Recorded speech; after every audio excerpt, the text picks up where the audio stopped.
Hello, hello, hello. Welcome back to the Women Unleashed podcast.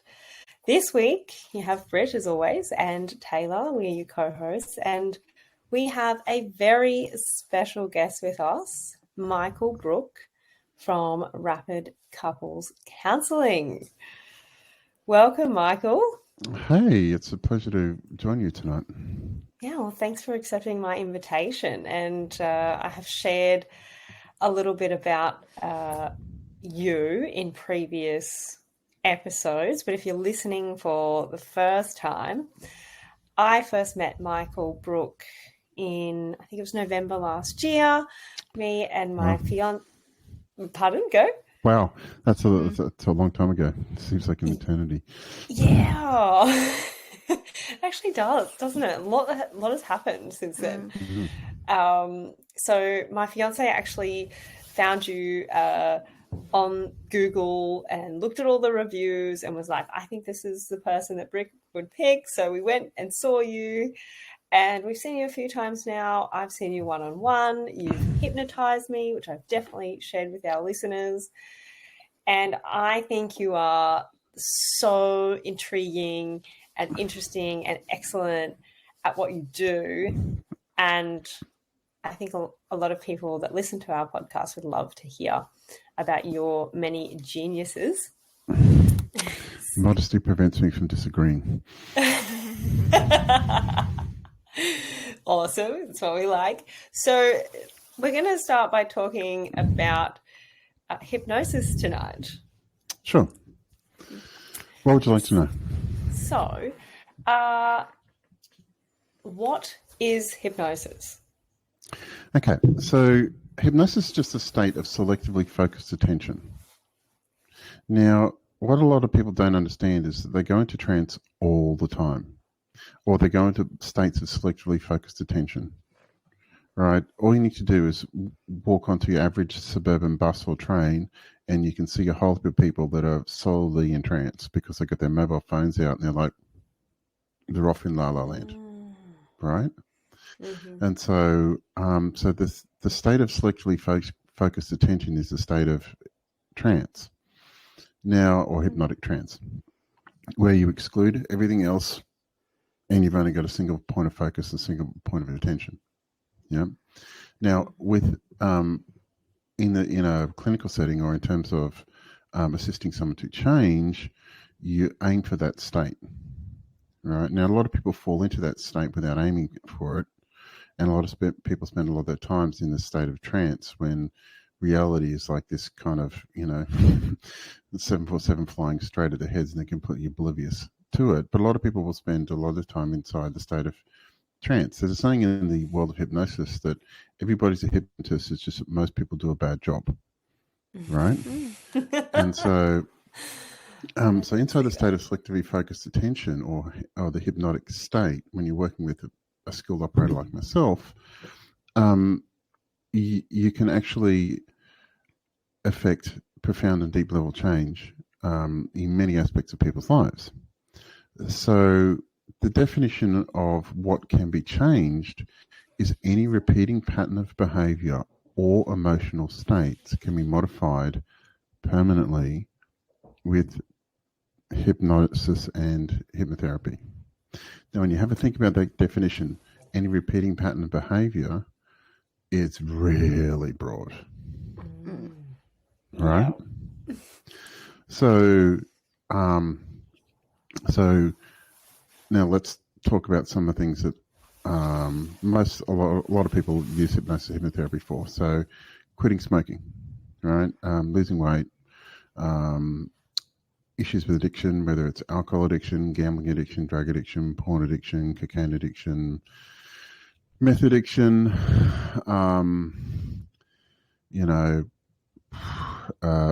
all people can get addicted to computer games. People get addicted to all different kinds of things, right? Mm. Mobile phones, right? Mobile phones is probably the most common addiction out there. Mm. So what else? Now, I've worked with people who have food. Yeah, it's like I went to this client come to me and she goes, And so she goes, I need to lose weight. Okay, cool. Great. So how much do you need to lose? I need to lose 30 kilos. Okay, so cool. That's easy. So how do you know when to eat? Like, how do you know? Like, and she went, oh, well, when I'm had a really, really good day, I'll have a celebratory meal with my friends. Okay, great. What happens? If I had a bad day, I'll pick up some donuts. Right? Okay, cool. What else? When I'm premenstrual and I'll have some chocolate ice cream and I'll sit down on the couch and eat some chocolate ice cream. Oh, what else? When my mum comes to town, we have family. Right? Okay, what else? When I'm feeling really sad, I'll eat X, Y, Z. Right? So she came up with about 10 different things as the reason why she knew when to eat. But she never once said, when I'm hungry. Right? And so this is a very common thing. People medicate themselves via food, by a whole different things to get themselves out of emotional states they don't want. Right? I've definitely done that. Yeah. And in some ways I still catch myself going, oh, hang on, I'm trying to avoid a really high or enjoying having a really great day. Yeah. Or when the one that happens and that's most noticeable is when I'm tired. Mm-hmm. So I can just eat to kind of, I say to stay awake, but it's just eat because I'm tired rather than sleeping. Yeah, that's right. And so, I've also, apart from the normal ones quit smoking, lose weight. I said this guy, honestly, he was 65, and he's like, I think can I quit smoking? I need to do a quit smoking session. And I went, oh, okay, sure, no problem. I said, so when would you like to see me? He goes, oh, can you see me straight away? And I went, oh, okay, sure, no problem. Where are you? It's like, oh, I'm in hospital right now. I've just had a heart attack. The doctors have told me I've got lung cancer, but I think and how long you smoked for? I've been smoking for 45 years, and I think it's a really good idea if I quit now. Can you come and see me in the hospital? It's like, Oh, bless. Okay, 10 out of 10 points for trying, but 0 out of 10 points for doing it, for 40 years too late, right? And so, so I've done a whole heap of work with a whole heap of different things you would not find, and I have what I call an impossible practice. The impossible practice is I basically will work with someone at no charge if they've got symptomology that they feel like they can't fix, or that they've gone to doctors, psychiatrists, psychologists, and they can't fix it, right? Mm-hmm. And so, if they're told this is impossible problem to fix, I will work with that free of charge. And if they get any alleviations of symptoms, then they pay me, right? Wow. So one guy who came to me, he had uncontrollable hiccuping. He had a surgery, and when he got out of surgery, he couldn't control his hiccuping. He was hiccuping 3,000 times a day, right? Wow. Yeah, so he was basically 5 or 6 times a minute. He was hiccuping. Oh God! Yeah, try to do that for 12 days, and he couldn't sleep. He was just right on the edge of suicide. It was right on the edge of I don't know how to fix this. And the doctors basically said, yeah, we can suppress your hiccuping reflex, but if we give you that much drugs to do that, it might stop your heart. So it's probably not a good idea. And so he came to me and I said, okay, this qualifies for the impossible practice. The psychologist and doctor said, can't fix it. And he gave me a call and said, can you fix it? I said, well, I'll give it a shot. And within 4 days, he paid my invoice. Wow. Oh, awesome. That's so good. Yeah. And then he came back to me 4 days later saying, hey, can you get me to lose weight? That's really That's cool. a great story. That's yeah. great. Yeah. And so phenomenal result. Yeah. Yeah, and so I got stacks of stories like that, uncontrollable thumb sucking, uncontrollable coughing, uncontrollable tics. Had one guy came in a wheelchair and he actually ended up walking out, right? And so because he had an injury to his lower back, and he'd done a tremendous amount of work in it, but the doctors basically said that it didn't appear that there was anything wrong, but he still had minimal mobility. So his unconscious mind had learnt to restrict the range of movement, right? Even though the injury had been developed, the unconscious mind would restrict the range of movement and to present pain to his conscious mind when he got outside of the range of movement that he'd learnt was acceptable, right? Wow. So inside the state of trance, I just told his unconscious mind, knock that shit off and, basically restore full and complete range of movement. If there's any pain, change the color of the pain from red to blue, decrease its intensity. You never want to take away pain as a signal, because pain is a very useful signal. It's a signal from your unconscious mind to your conscious mind telling you there's biological damage you're carrying. So you never want to take it away.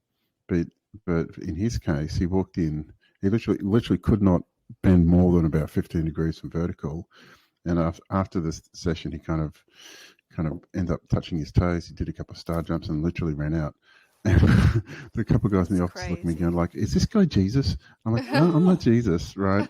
All I did was had a solo conversation with his unconscious mind saying, maybe, and if there's no biological damage, right? Now, and so I've done some pretty interesting things.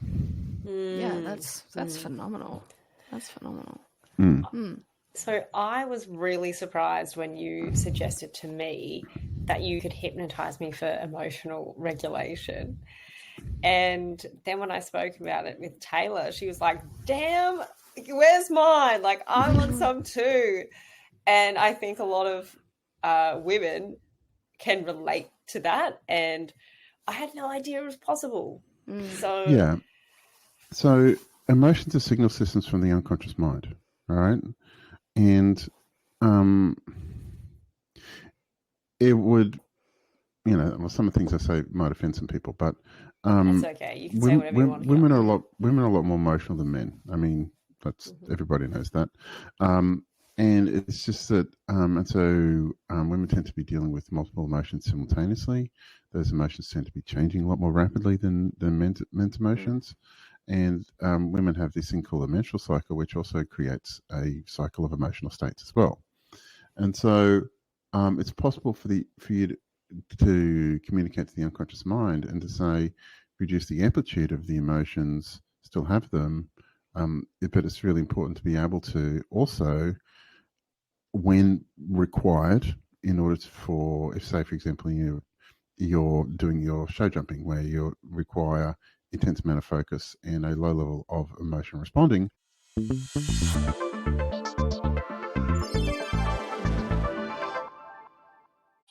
We had a small technical issue and now we're back. Yay! So cool. All right. Cool. So Okay. basically pick up where you left off. So, yeah. Emotional self-regulation is the foundation of not only performance, but also good relationships. And a lot of people don't attend to it all that much. And I do a lot of work with both men and women in dealing with emotional regulation. A lot of men have issues around anger issues in terms of their emotional regulation. And there's a reason why we've got a problem in our contemporary society around this, is that we've stopped doing the things that make us as human beings well-regulated, which is exercise. Right, in hunter-gatherer societies, men typically are doing between 4 to 6 hours of moderate intensity exercise per day, and women typically do 3 to 4. Right, but we've engineered out of our society all of the exercise that you would typically do, and so now people have to put it back in by doing exercise. Right, but that exercise forms a really, really strong component of emotional self-regulation, but we've stopped doing that as a society. Right, there's a number of things that simply do not exist in long-term in hunter-gatherer societies: heart attack, cancer, stroke, diabetes, depression, anxiety, bipolar, cancer, osteoporosis. Right, all of these things do not exist in tribal societies. They don't exist. Right, but all of us, pretty much everyone listening to this recording, will probably die or be affected by all of those things. All right, because we've stopped doing the things that keep us healthy as a society. right? Wow. Wow. Okay. It's a lot. It's a pretty big idea. Yeah. And so, getting back to the whole hypnosis topic, hypnosis is not a new idea, or hypnotherapy is not a new idea. The oldest known recording or documented thing of something that might be considered to be hypnosis was some papyri that were written 3,500 years before the time of Christ, about in Egypt, where people go to sleep priests, and they go to a sleep priest and they lie down on a bed, and the sleep priest would talk in low, soft voices and sing songs. They would fall into a sleep-like state, and they'd wake up from the bed healed. That's a pretty close description of a hypnotic induction. Yeah. Phenomenal. And so I drooled in some of them. Yeah. Being that relaxed. Yeah. People do some really interesting stuff when they're in trance, and so it's not a new idea. And most cultures have some kind of protocols in terms of what would if I as a hypnotist looking and going, well, that's exactly a hypnotic induction, whether that's witch doctors, in African societies would do that, or shamans in North American Indian cultures, or South American Indian cultures. A lot of them had, kind of healing protocols that were sort of roughly equivalent to hypnosis, hypnotherapy, right? So it's not a new idea, and it's a common thing. And there's a reason why is because all human beings are capable of being hypnotized, or all human beings are capable of going to a trance state. It just depends on the stimuli that is required in order to get them there. Right? And are some people more challenging than others, or? Yeah, so roughly 10% of people are incredibly hypnotically suggestible. Like literally, they fall into a trance at the drop of a hat, and your words become the living, breathing reality in no time at all. Right? I once had a client. She was smoking 50 cones a day, and had done so for 30 years. Right? How she was not dead, I don't know. And she was quite a small woman. She would have been tops maybe 50 to 55 kilos. It's like quite a small woman. And she was smoking 50 cones a day. Gosh. I know. She would have been high as a kite. Yeah, well, she was basically permanently off a nut. And she would wake up in the morning, she'd light up, she would smoke right up until the point she got to the school, because she worked in the school. And then as soon as she got into the car, she would light up as soon as she got in her car, and she would smoke until 11 o'clock at night, and that's what she did every day. Right? Wow. And she went from that to nothing in 26 minutes. And after the first trance, she never had any withdrawal symptoms at all. Nothing. What? Now, the interesting thing is that inside the state of hypnotic trance, the hypnotist has direct access to the physiology of the body. What that means is if you tell the unconscious mind to, don't feel pain, it won't. Or if you tell the unconscious mind to not have withdrawal symptoms, it won't. Right? So inside the state of hypnotic trance, you can actually have direct access to the physiology of the body. Now, you can't give someone an instruction that would hurt their body, because the unconscious mind has a function called the protective mind. The protective mind operates at all times. So the unconscious mind will not allow you, it will not carry out a command that's going to hurt the body. But if it thinks the command will help the body, it's perfectly capable of going, okay, you don't want any withdrawal symptoms? Yeah, we can stop that. Wow. Yeah. That's incredible. So you go. Yeah, so I did hypno birthing with my ex-wife, and so for the birth of both of our kids, and so the way hypno birthing works is you get the pregnant person into a trance, and you tell the unconscious mind to, instead of experiencing the contractions as waves of pain, you tell the unconscious mind to experience the contractions as waves of pressure. So you take the pain out. right? Now, you never want to remove pain completely because it's an important signal system if something's going wrong, all right? And so you need to allow it to be there, but you also need it to, you get really specific about tell the unconscious mind, communicate with pain if it's necessary, if there's something going wrong. But if not, make sure the contractions are waves of pressure, right? Wow. Yeah. So what was your wife's birth like then? Well, so she did experience some pain after it delivered, but beforehand she said it just felt like when I was talking to her during the experience, she's like, it's just a lot of pressure. She just kept saying it's just a lot of pressure. Right. But interesting enough, the second time around, she said, instead of experiencing the contractions of waves of pain, can I experience the waves of pleasure? I went, sure, why not? And so, so she wanted to experience each contraction as a wave of pleasure to crank up, so she could have, because she read this book called Orgasmic Birthing about experiencing birth as an intensely pleasurable experience. So that's what we organised. Like I'm a flexible hypnotist. I can tell our unconscious mind to do that. So that's exactly what happened.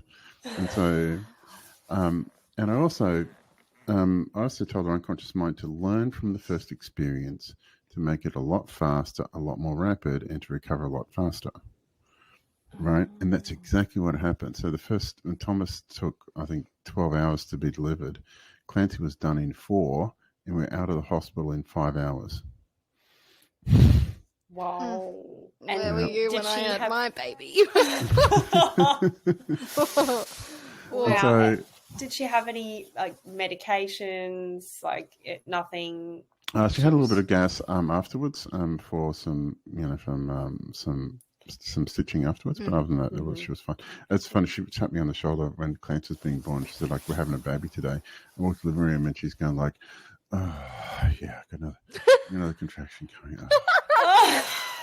Oh, that feels really good. That's so cool. That's so cool. What was Good the on reaction of this, the hospital staff? Had they ever seen this? Because I've never heard of this before. I'd say hypno birthing is actually becoming more common. The University of Newcastle, the city of Newcastle did a trial where they got a whole heap of mothers doing hypnobirthing, and what they found was the results were so good they were going to spread the trial out to the entire New South Wales because there were substantially fewer complications, substantially fewer interventions, substantially fewer negative outcomes in terms of baby survival and mama survival. It works heaps better. Right, that's incredible. And so now in New South Wales, I think it's a well understood protocol and a well understood way of doing birthing. Wow. Well, Taylor, if you go for round 2, you can just put Michael on speed dial. Yeah, no, I'll be having a C-section this time. Round 2 will be another C-section, just not an emergency. So I don't know if you can deliver normally. Sorry. Yeah, my understanding is after having a C-section, you have to have number 2 that way because you don't want to risk the uterus rupturing. So yeah, that's cool. But so and also hypnosis has a lot of medical applications. So you've probably heard of a guy called Anton Mesmer. And so Mesmer, you've heard the word mesmerize. Yes. Yeah, so the term mesmerize comes from a famous hypnotist called Anton Mesmer. And he did a lot of work with medical hypnosis. He'd hypnotize people and to get them to do medical procedures whilst experiencing no pain. Right? And so there's been open heart surgery done with no anesthetic. There's been brain surgery done with no anesthetic. There's been limb amputations being done with no anesthetic. All it is just using the power of their mind and tell the unconscious mind, okay, you're about to have something happen to you. You're not going to experience any pain whilst you're doing it. And the unconscious mind, in the state of hypnotic trance with sufficient conditioning, is perfectly capable of going, sure, fine. right? That's crazy. There's a video on YouTube called "The Power of Hypnosis," done by the BBC.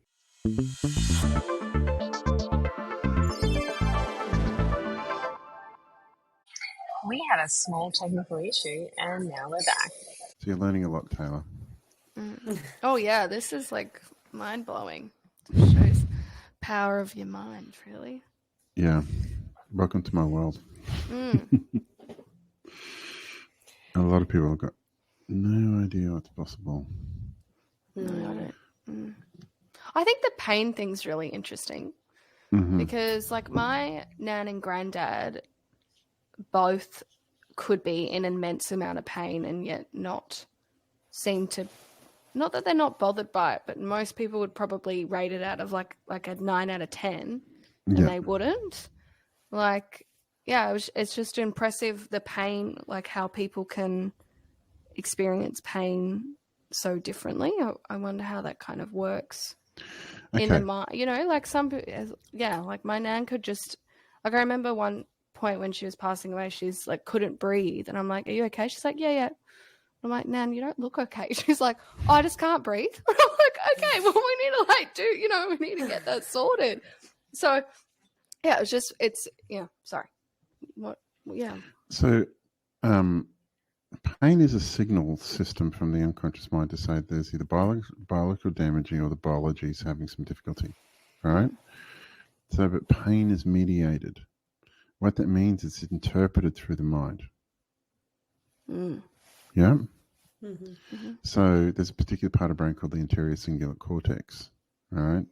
And so your signal systems, so pain as a signal system comes from your body, goes into your brain, goes via the anterior cingulate cortex, and it mediates pain. So, and now the unconscious mind, there's an expression in the world of hypnosis, the mind controls the meat, right? So the mind controls this is a really bad expression, but the mind controls what the meat sleeve does, right? The body is literally a carrier vessel for the mind, right? And so you can, inside the state of hypnotic trance, tell the unconscious mind to experience the body differently, right? And to also to create and to pull out into the latent resources of the unconscious mind, and latent resources of what the body can do. Hence, the use of performance enhancing hypnosis. So would that mean just naturally their subconscious has taught them to not experience the pain on the level that maybe an average person would? I once met a guy who was the world champion in a particular discipline. I'm not going to tell you what it is because you'll be able to figure out who he was. But he was literally the world champ. He was streets ahead of everybody else. He won 5 world championships in this one particular discipline. And he said, quote, "The reason why I do better than everybody else is I can tell my body to stop experiencing pain, and I can keep going when everyone else is stopping, because I told my brain, turn the pain off." And that's what he does. That's really cool. And this is a crazy. He's won five world champs in a row. Yeah, right. Impressive. Right, because his unconscious mind has got this ability to just go turn pain off like a switch, like turning off a light switch, off. Wow. When everyone's hitting the wall and gasping for breath and feeling like, their entire body's going, stop. He can tell his unconscious mind, keep going, and the pain you're experiencing isn't real. And see, this is where I know there's an edge that I can give myself in show jumping, because there's only been one person that's really dominated the sport, and they've been world number 1 for 24 months in a row, and that's the longest time they've ever been that. But still, they could go into a competition and have a few rails down, but then the next weekend they'll be fine and win it. And I know that if I can train my brain to be fully present that whole time and very intentional with my thoughts as I'm going around the course, it's already done. Like I'm just kind of carrying out what I've rehearsed in my mind, which I know we've spoken about previously. The Tiger Woods strategy. Yeah, but some people, because they don't actually get the link between what you think and what the horse does. If the horse has a rail, they will be like, some people will be like, oh, that was an unlucky rail. Or even the rider might be like, oh, I shouldn't have had that rail. Like I came in perfect, da-da-da. But there's always something that they've missed, or that they, like a doubtful thought or something that they overlooked and don't want to see that they've overlooked it. Yeah. Yeah. And, I don't know. The high performers and everything perceive things a little bit differently. And also they have the capacity to experience time distortion. Right? Now, time distortion is a hypnotic phenomenon where your sense of time is either compressed or dilated, or simultaneously compressed and dilated. Right? Now, I don't know if you know who Hermann Maier was. Hermann Maier was the world downhill skier, and giant slalom winner, right, for a long time. He was the best downhill skier in the world for a long time. Built like a brick shithouse, right? He had the aerodynamics of a brick, right? But strap a couple of skis on me and you'll fall down a mountain at 150 kilometers an hour, right? Now, I once saw an interview with him, and he was like, and so they've got like 90 seconds to literally fall down a fucking mountain going out 150 and like fly 150 meters in the air. The slightest errors ends up in death, right? Or really, really bad injury, right? And he's going around this corner. So the interviewer was looking at him, and I said, can you go through this run that you just did? He went, yeah, sure, no problem. And he's looking at it going, I lost 0.1 of a second there. I lost 0.05 of a second on that turn. Right, that rail, that ski that lost like 0.05 of a second. Yeah. Right? We experienced 20 of those a second, and he was counting. Right?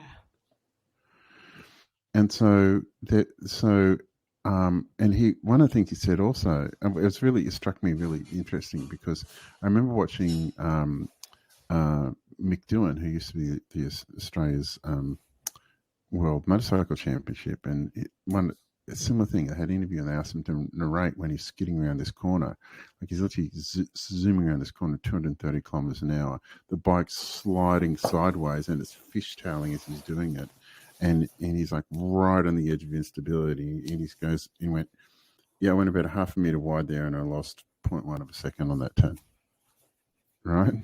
And he's literally just going right on the edge of instability. The slightest shift in weight is just, and flipping it, high-siding it, the race is over and he's having another broken bone. Right? Wow. And so the way that they perceive, they use a sensory apparatus to perceive things and to see the world differently. Well, all of that can be trained. Yeah. Any field of endeavor that you can do, you can actually improve with hypnosis and hypnotherapy, right? That can be trained, and hence Tiger Woods, right? I spoke to Brett about this, but you probably don't know this, Taylor. But Tiger Woods, from the age of 8 through to 10, his dad employed a sports hypnotist, and he was having weekly hypnotherapy, sports hypnosis sessions with a sports hypnotist from the age of 8 through to 10.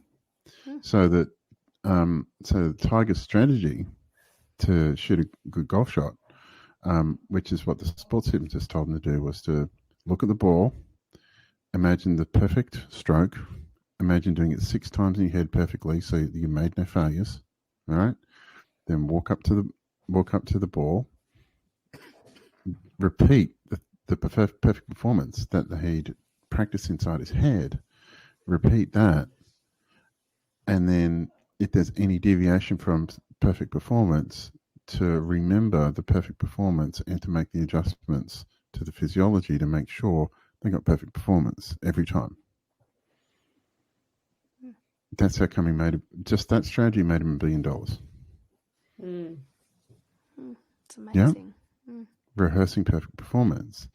And then, so he got to the point where his dad would get a pistol, like a track pistol, and he would stand beside his son, firing off more or less pistol shots next to his head to make sure that he could maintain the focused state while he's doing putts with a starter's gun going off next to his head. That is dedication. Yeah. Yeah. And so, but all of that came from the hypnotic conditioning protocol that he underwent. Yeah. Yeah. Yeah. It's fascinating. It's definitely how I'm gonna, win my gold medal. Well, I'd be delighted to help you as much as I can, Britt. Yeah. Well, I'll have you know, I jumped 1.40 meters on Saturday night. No, that's awesome. Yeah, I'll send you the video. It's the highest. Even when I was 14, I think I'd only jumped 1.40 meters. But I haven't jumped that high on my horse now, like ever. Good on And Wow. we just cruised in this event, and just, it wasn't a normal one where you do a fancy course and stuff. It was just like in a straight line, 5 jumps, and you have 2 strides in between each, and they get higher and higher. And he just sailed over the last one. Like, he cleared it by miles. And we got second. So, yeah, it was pretty epic. Congrats. Thanks. That's So, awesome. yeah, like, and I was like really calm, like calming myself down, because I know that it like directly translates to him. All right. So, Michael, one of the things that you have hypnotized me for is performance, because I am a show jumper. My goal is to win a gold medal at the Olympics, and I am already aware of the, inextricable link that is between my thoughts and what the horse does. So I'm like dead set. I want to wire my brain to be like absolutely impeccable when I'm out there on course, even when I'm training my horses, to be super duper focused. Yep. So like, given what we've heard tonight, like, you can hypnotize anyone for anything. Why don't more people do it to enhance their life, like, and perform really, really well? Well, any area of endeavor can be improved with hypnosis, and because the unconscious mind is actually incredibly malleable. There's a whole heap of states that we can experience that using hypnosis, or a whole heap of things that can be done. For example, like improved focus, right? There's something called hypnotic time distortion, where people can distort time. So their sense of time can be both compressed and dilated at the same time. So can I say something about that? Sure. When I've generally performed really, really well in an event, it feels like time is going so slowly. Yep. But it's fastest time wins. So I'm going fast as, or I'm like taking corners so tight, I may not necessarily be going super fast, but it feels like everything slows down. Is that what you mean when you say time distortion? Time distortion, yeah. Your sense of chronological time is distorted.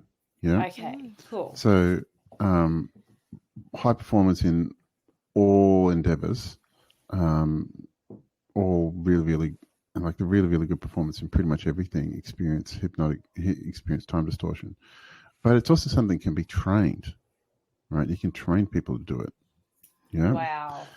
A very famous hypnotist who was asked by the Chicago police, he was a very famous hypnotist by Richard Bandler, was asked by the Chicago police department to try and reduce the amount of cops that are dying. And so he turned up and thought, how do we do this? He said, well, hypnotic time distortion appears to be something that's actually really good. And so whenever they went to a potential, situation, this is Chicago, right, where, some parts of Chicago we have like multiple murders every week. And so so the police needed to be able to be on their on their game, right?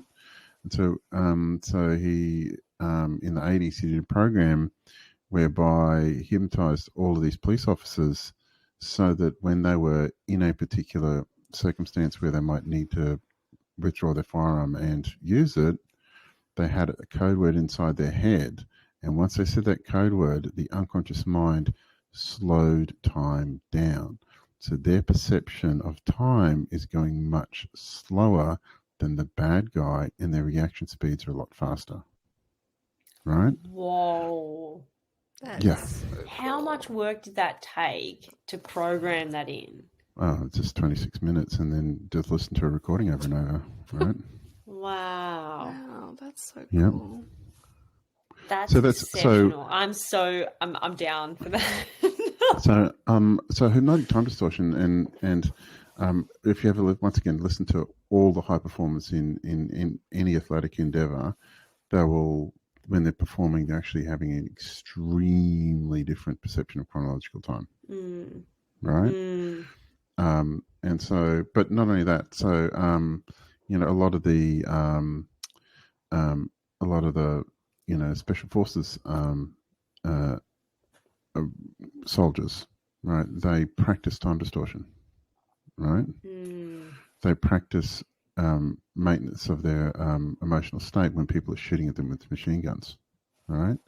Or people are shooting over their heads with machine guns.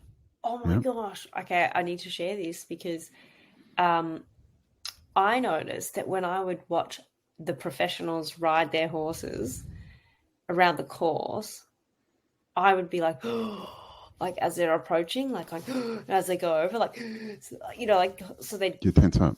Yeah, and I was like, and I was at Aachen at the World Equestrian Festival, and something clicked, and I was like, I can't be having that reaction when they're going around the course, because that's the same thing that's happening to me when I'm riding.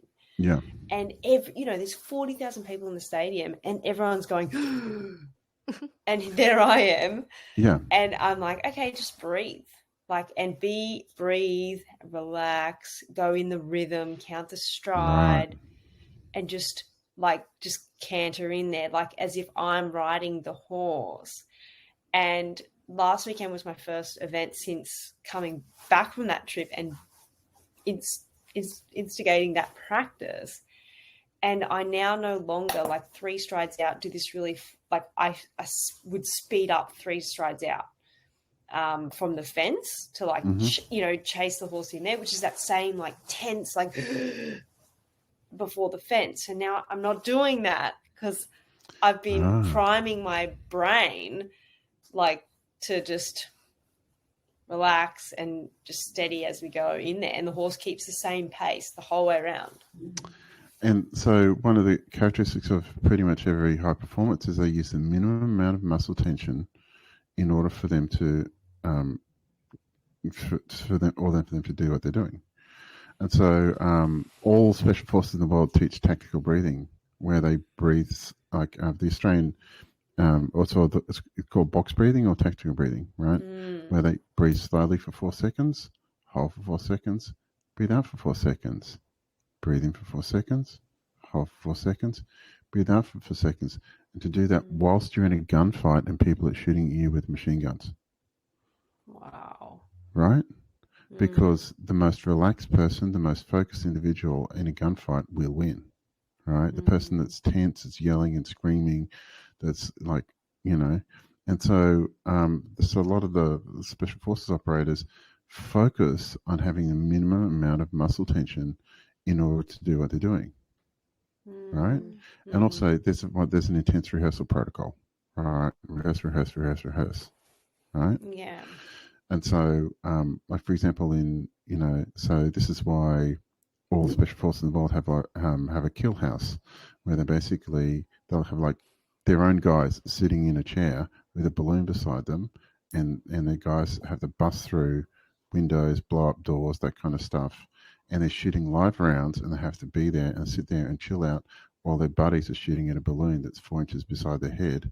And while the guys will be going, there'll be one person here, and there's another guy on his shoulder shooting his machine gun, shooting his assault rifle next to his ear, and they have to stay as relaxed and as focused as they can, right? And they practice that shit over and over and over and over, right? Because the relaxed most person with the minimum amount of muscle tension, who's having the most amount of time distortion, is gonna win,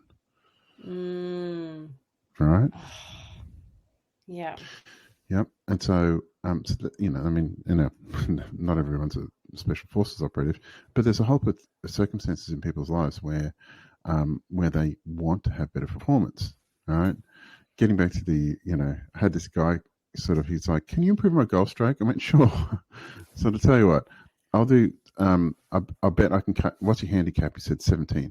I said, I bet I'll cut it by 4 strokes, right? But I won't charge you for it. You pay me the invoice when you've got those 4 strokes, when you've lost 4 strokes. And he went, he said, I've been stuck in 17 for 3 years. And I said, okay, well, I might not get paid for 4 years, right? I don't know. So I did the session with him, and a week later he paid the invoice. Stop it. Yeah, that's incredible. That is so, so cool. We could talk for a very long time about this. I'm sure. And I hope you've had a really enjoyable hour with us, that you want to come back, because we would love to have you come back. Yeah, let's talk about relationships next time. Yes. My favourite topic. I'm sure it's a topic that's close to most women's heart. Definitely.